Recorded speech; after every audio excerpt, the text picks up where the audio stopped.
বাচ্চাদের ক্ষেত্রে তো আসলে দেখা যাচ্ছে যে তারা যা পছন্দ করে সবই আসলে চিনি, ডাইরেক্ট অথবা ইনডাইরেক্ট, সেটা ডোনাট হোক, চকলেট হোক, চিপস হোক। তো এখন এবং সেটা না খেলে তারা খুব ক্র্যাঙ্কি হয়ে যাচ্ছে, উত্তেজিত হয়ে যাচ্ছে, বাবা মা দিচ্ছে, টিফিনে দিচ্ছে। এটা আসলে বাচ্চাদের জন্য কতটা সিভিয়ার একটা প্রবলেম বা কতটা বড় একটা সমস্যা? বাচ্চাদের জন্য এটা ডেফিনেটলি খুব বাজে রকমের একটা সমস্যা।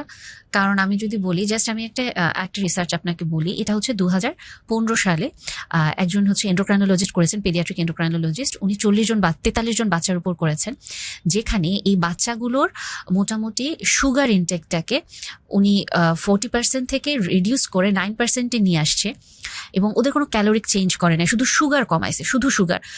খুব ইন্টারেস্টিং ওয়েতে এই বাচ্চাগুলো যেহেতু ওবেজ ছিল, ওদের প্রত্যেকের যেটা হচ্ছে যে প্রি ডায়াবেটিক কন্ডিশন ছিল, কোলেস্টেরল লেভেলে প্রবলেম ছিল, প্লাস হচ্ছে কি মেটাবলিক সিনড্রোম কিছু প্রবলেম ছিল, মেটাবলিক্যাল, প্রত্যেকটা জিনিস ইম্প্রুভ করে গেছে, এবং 9 দিন মাত্র সেই জিনিসটা করছে।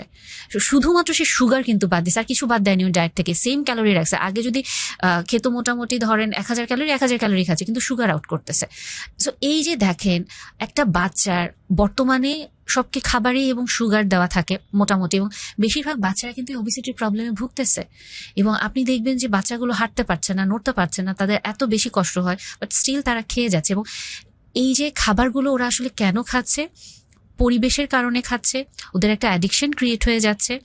আর অন্যান্য খাবার যখন টেস্ট সেন্টারটা আমার সুগারে অভ্যস্ত হয়ে যাচ্ছে, অন্যান্য খাবার আমার তখন ভালো লাগছে না, সো ওরা অনেক ট্যান্ট্রাম থ্রো করে, ক্র্যাঙ্কি হয়ে যায়, বা আমার বাধ্য হয়ে ওদেরকে দিচ্ছে। কিন্তু এগুলা থেকে আস্তে আস্তে ওদের ডেফিনেটলি ব্রেন নষ্ট হচ্ছে। দেখবেন আজকাল বাচ্চারা প্রচন্ড হাইপার অ্যাক্টিভ হয়ে যায়, অস্থির করতে থাকে, রাগ খিটখিটে মেজাজ থাকে, কনসেন্ট্রেশন ধরে রাখতে পারে না, ফোকাস করতে পারে না, পড়া মনে রাখতে পারছে না। আরো পাশাপাশি যেটা বললাম, ওবেসিটি তো এখন ঘরে ঘরে বাচ্চাদের, আজকাল 6-7 বছর বা এর চেয়েও যদি আরেকটু উপরে এজে যায়, আমরা ডায়াবেটিস হচ্ছে বাচ্চাদের খুব কম বয়সেই। এবং এই যে বাচ্চারা এগুলো নিয়ে সাফার করছে কেন? সুগারের কারণে।